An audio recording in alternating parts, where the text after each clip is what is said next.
If you're looking for a budget RGB power supply, Gamdias has you covered. Howdy guys, Ponchato here, and today we're taking a look at the Gamdias Astrape M1 650 RGB power supply. Thanks to Gamdias for sending this over for review, and let's get started. The Astrape M1 650 was released in March of 2018 and fits into the entry-level category. The Astrape series of power supplies is available in 550, 650, and 750 watt models with various 80+ ratings, and this one here is the M1 650W, which carries the standard or 80+ white efficiency. As a budget power supply, it is non-modular, but it does have the benefit of being very small, only 140mm long, which means it'll more easily fit into cramped cases.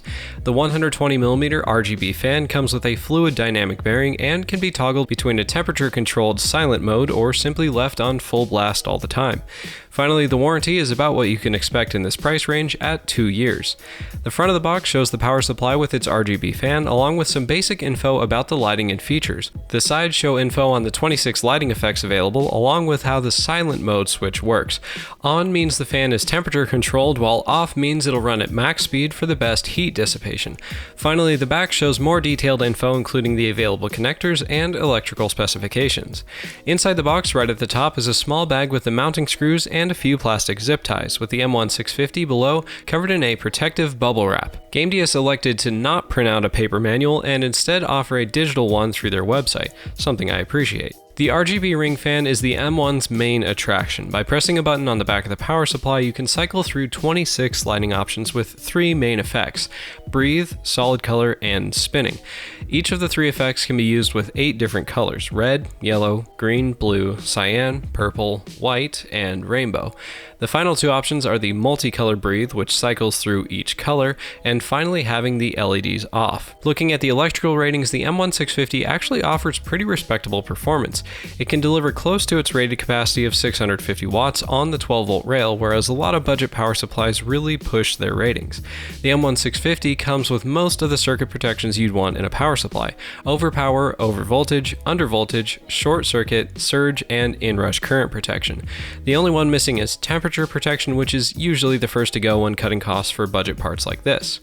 In terms of connections, the M1 650 has the main 24-pin ATX cable, one 4+4-pin CPU cable, two 6+2-pin PCIe cables, 5 SATA connectors, 2 Molex, and 1 floppy. The cables are mostly sleeved in that typical black mesh, so you won't have a huge unruly mass of ketchup and mustard cables to deal with during cable management. My test setup for power supplies is a Ryzen 3 1200 overclocked to 4.1 GHz at 1.35 volts with 8 GB of DDR4 2400 memory and a stock GTX 1060 3GB. Idle results are taken with no programs running, load results are taken with Prime 95 and Unigen's Valley running stress tests, and power measurements are for the entire system as measured at the wall. Looking at the idle results, we can see the effect of only being 80+ white rated. It drew less power than the unrated RaidMax RX 500 XT, but fell pretty far behind all the 80+ bronze and gold power supplies. In terms of noise, it actually wasn't too bad compared to other supplies lacking a fanless mode at about 38.4 decibels. Now for the load results, we can see a bit more stratification. Pulling 236 watts from the wall, it wasted around 20 watts more than the much more expensive Seasonic Prime AirTouch I recently reviewed, but around 10 watts less than the RaidMax supply. In terms of noise, it was the loudest of the 80+ rated power supplies I've reviewed, but not by a large margin, only 0.3 decibels louder than the Thermaltake Smart 500. As a side note, with the silent mode off, it produces 62.5 decibels of noise. I'd consider anything above 55 or 60 to be too loud for typical use, so turning silent mode off is really only reasonable if you're wearing headphones or your computer is far away from your desk. Now for the pros and cons. On the pros side, the M1 650's main focus is its RGB lighting, and it does that well. Gamdias didn't skimp out here. The LEDs are bright and colorful and could make a bland windowed case look much more spicy. Second, despite being a budget power supply, it's not too loud as long as silent mode is on. Companies are all too quick to save that extra 50 cents for a cheaper fan controller and kill any silence they might otherwise have, but Gamdias didn't.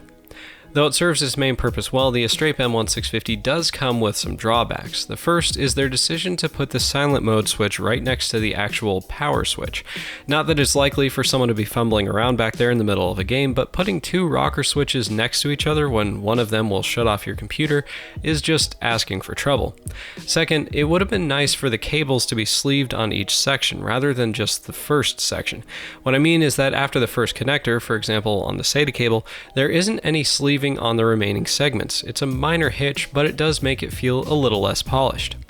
Overall, if you're looking for an RGB power supply that won't break the bank, the Astrape M1 650 from Gamdias is for you.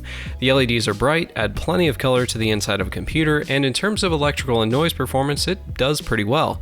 For $50, the M1 650 is a very attractive power supply. Follow the link in the description to pick one up for yourself. If you want to get notified of new videos as soon as they're up, hit subscribe and click the bell icon to enable notifications. So guys, if you like this video, hit the like button. If you want to see more, hit subscribe. And if you have any questions on the M1 650, leave them in the comments below. Thanks for watching. I hope I helped, and I'll see you in the next video.